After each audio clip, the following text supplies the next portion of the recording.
Hello YouTube and welcome to my channel. In today's video, I'm going to be reviewing the amazing Samyang 85mm T1.5. This lens is actually a Cine lens and it performs well in film production and video work. So is this a good option or a good buy for you? There's only one way to find out. So let's review.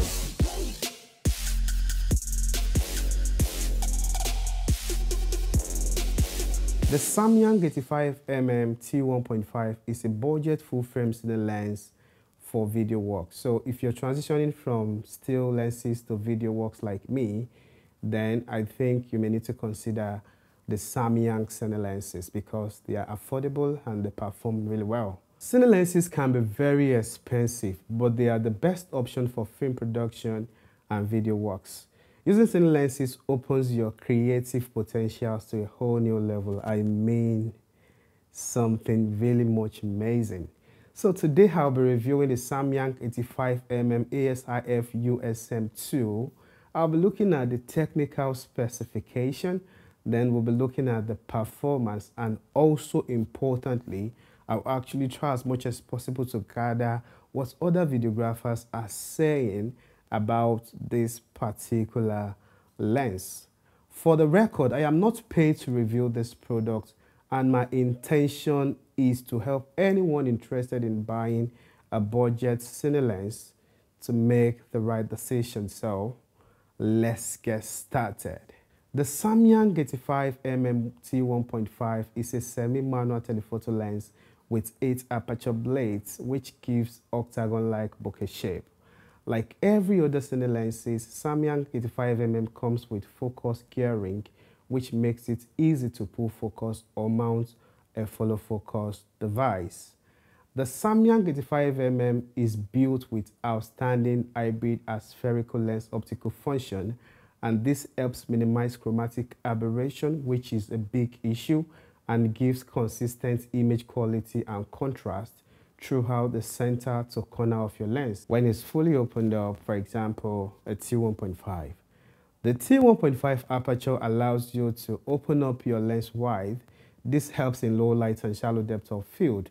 Comparing Cine lenses with still lenses, the T-stops are more consistent than the f-stops when changing lenses on set. So if you're considering that, I think the Cine lenses will be better. The lens has a great build quality. It's not very heavy, and the mount is really strong. I personally love the smooth focus ring and the aperture ring. Now let's talk about performance of the Samyang 85mm T1.5, which is really good. I recently bought this lens, but I've done some tests to see its performance. I used it on my Blackmagic Pocket Cinema Camera 6K Pro and my Sony a7S II. To a very large extent, I have some good things to say about the Samyang 85mm T1.5. The image quality of this lens is excellent and cinematic. You have decent color tones and natural contrast, which makes your footage looks pleasing. With the help of outstanding optical function, you get consistent image quality through the whole coverage of the lens. And to be honest with you, I'm pleased with what I see with the performance of the Samyang lens. Cine lenses are known for their softness, and this is one of the characters Cine lenses brings to your production. This does not mean that these lenses don't produce sharp images, but they are quite very soft in nature. When I pulled the lens to test, I discovered that the lens produced sharp image from center to corner, even when I completely opened up my aperture to T1.5. And stopping down to T4, it increases the sharpness of my footage, which is really amazing. The lens produces nice octagon-like bokeh effect and very clean shallow depth of field at T1.5. Though this is not the greatest bokeh I have seen, but it's not the worst either, and I love it. The low light performance of any lens and camera is a function of two things. The first thing is the sensitivity of your camera to light. Some cameras are more sensitive to light than others. For example, if you're using the high-end camera like the Sony a7 IV, Sony a7R4, you'll tend to realize that you'll be able to do more of low light photography or video works on such camera compared to Canon T5 high. So sensitivity is really important when it comes to low light performance. The lens performs great in low light, and the large aperture helps the lens to open wide to enable more light to come to your camera sensor. So like every other lenses with big aperture, Samyang 85mm performs well in low light situations. So it's something you can use for this. Now let's talk about my personal experience while operating the lens. The lens is easy to use. It's very easy pulling focus, like I've said, and it has very little breathing when pulling focus. The chromatic aberration is minimal on your footage, unlike the Nikon 85mm 1.8G lens, which I'm going to review soon. I will rate the overall performance of this lens between 70 to 75 because I discovered that the lens have some turn-ups personally, which I have to say. The Samyang 85mm minimum focus distance is 3.6 feet compared to the Nikon 85 f1.8, which is 2.62 feet, which implies that with the Nikon you can move closer to your subject than you can with the Samyang. This is not really a big deal being a semi-telephoto lens, but if you're used to the Nikon, you'll notice this immediately, and in a way, it's a turn off to me.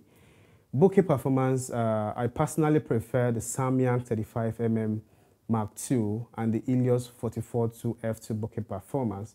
These two lenses produce smooth and lovely bokeh, which is quite a circle. It doesn't mean that the Samyang bokeh is bad. I think it's just a thing of preference, but I prefer the 35mm and the Helios. Now, let's hear what others are saying about the Samyang 85mm T1.5.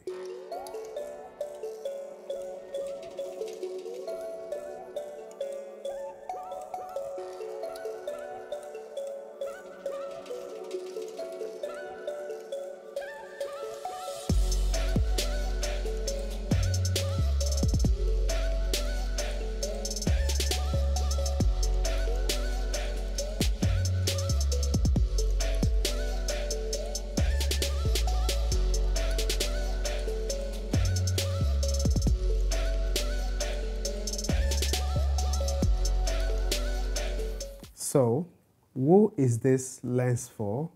If you are a content creator, if you produce a lot of videos and you're trying to move away from the still lenses, because still lenses, for you to model your still lenses to be able to use it for video production sometimes, especially when you want to do manual focusing, you will need to do a lot of work around it. And one of the things I love about the Cine lenses is that it's actually unique that if you have more than one of it, you can be sure of that consistency in look and in feel of your footage all through, which for me is really a big deal. Another reason why you should consider buying a Cine lenses is because they are better for video works, they are better for film production, though they may be expensive, but they will get the job done, which in a way is really, really important. Then also, if you are to consider buying this lens, then it means that you need a semi-telephoto lens, which 85mm is a good option. And one of the things I noticed when I was using it is that if you're doing handheld for a telephoto lens, you are expected to have or experience some shake, which I did, and really not very bad, but depending on the camera you use, it may be visible even when you try to, stabilize your footage, which is really an important aspect to be aware of. Now, if you are a videographer, you do weddings, you do events, or you shoot, different form of content for businesses, then I think you should consider the Samyang 85mm T1.5. If you're looking for a manual focus lens that can get the job done, this lens is a good performer. But if you are looking for, 85mm that has autofocus, it does not have autofocus, no image stabilization. However, the performance is excellent and you'll be pleased with whatever you have. And that's it for Samyang 85mm T1.5. And I hope I've been able to inform you and help you make a good decision. If you like this video and you want to see more of it, kindly subscribe. Until I come your way next time, be happy, stay good, and stay healthy. Bye for now.